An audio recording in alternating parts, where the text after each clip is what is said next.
Batman and Robin. Those are my favorite superheroes of all. But today we are only talking about Batman. That's the first Batman, like real black suit Batman that I made. I stripped Tech Shield Batman from the Dark Knight collection.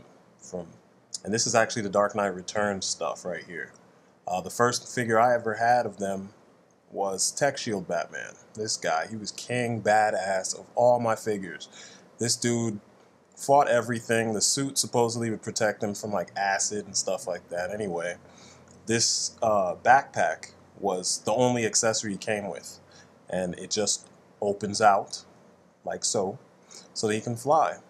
Now, as much as I love this figure and I put him up against everything, he wasn't the black suit, so I had to get another one, strip him, put that bat symbol on there, and eventually I made that cape, because I always hated how small the capes were. I mean, look at that.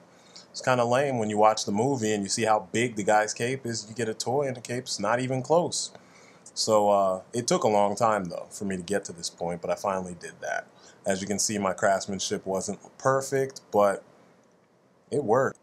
Now, I put a whole lot of work into this guy. You can see I took the cardboard symbol off of the box, cut it in a really bad oval to make the emblem, glued that mug on there, and then I had stripped the paint off of the Tech Shield Batman with nail polish remover, and you can kind of see the remnants of that. Look how crappy that is. But I mean, this is back when you had to use your imagination to play with your toys, and we weren't rich, so I only had a couple toys at a time.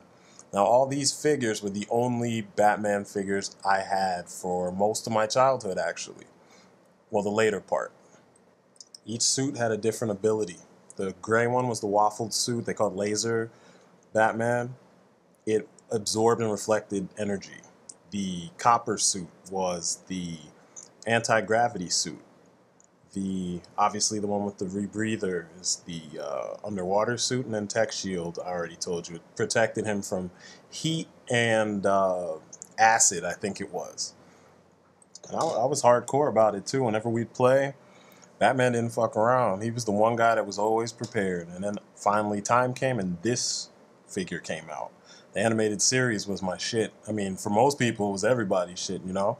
I only had these two characters because the rest were stupid and they didn't fit. You know, you gotta have figures, Batman figures, that serve a purpose. You can see I played with this guy. I mean, look at his symbol. That's a lot of punches to the chest and a lot of slashes with swords and all kinds of stuff. But yeah, that was one of my favorite figures for the longest time. I played with him against just about everything. And this guy came along, and he was badass. I mean, this was the 4th season of the animated series.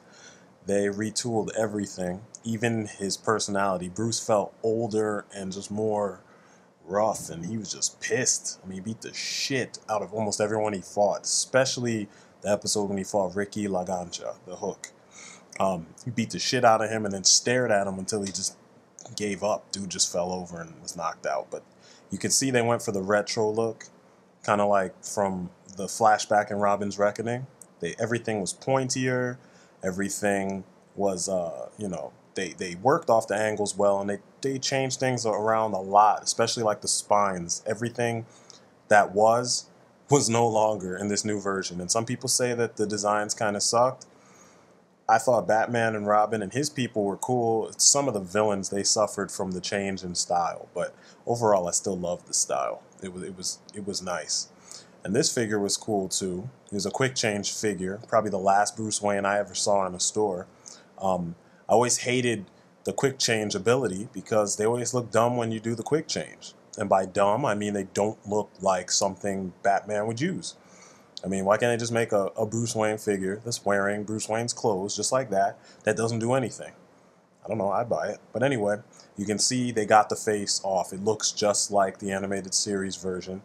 It looks just like the costume version. You can tell there's a mask, you know, on the costume version, and the proportions are proper. I mean, everything fits. The big old jaw, the protruding bottom lip, the tiny little nose. Everything is in the right place, you know, and it looks like Bruce Wayne. I dig it. Okay, and then now we have what kind of tided me over for my Batman fix. This was the Batman Forever neon armor Batman, and I didn't put the neon armor on him. I always thought that was pretty stupid. You see, I did a custom cape job on him, make him actually look like Batman. And you know, we all know what kind of turds those movies were, but somehow this figure seemed like the one in the series that felt like the black suit regular Batman, you know? So I always imagined this to be kind of like a powered suit, you know, give him a little bit more strength, like it's got hydraulics or something in it to make him a little bit stronger, and it was a little heavier armored. And I don't know, I geeked out a little bit when I saw this. Then I geeked out some more when I saw this.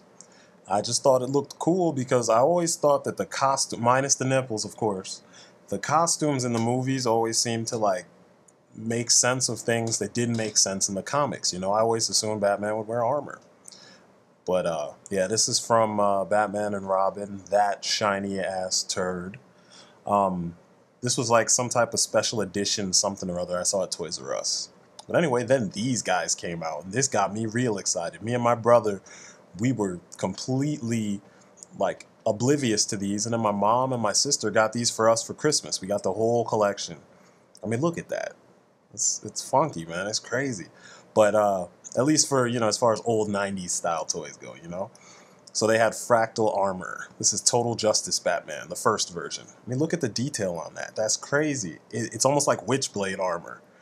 Supposedly, Batman and the Manhunter were coming up with armor for all of the Justice League members to help fight off Darkseid.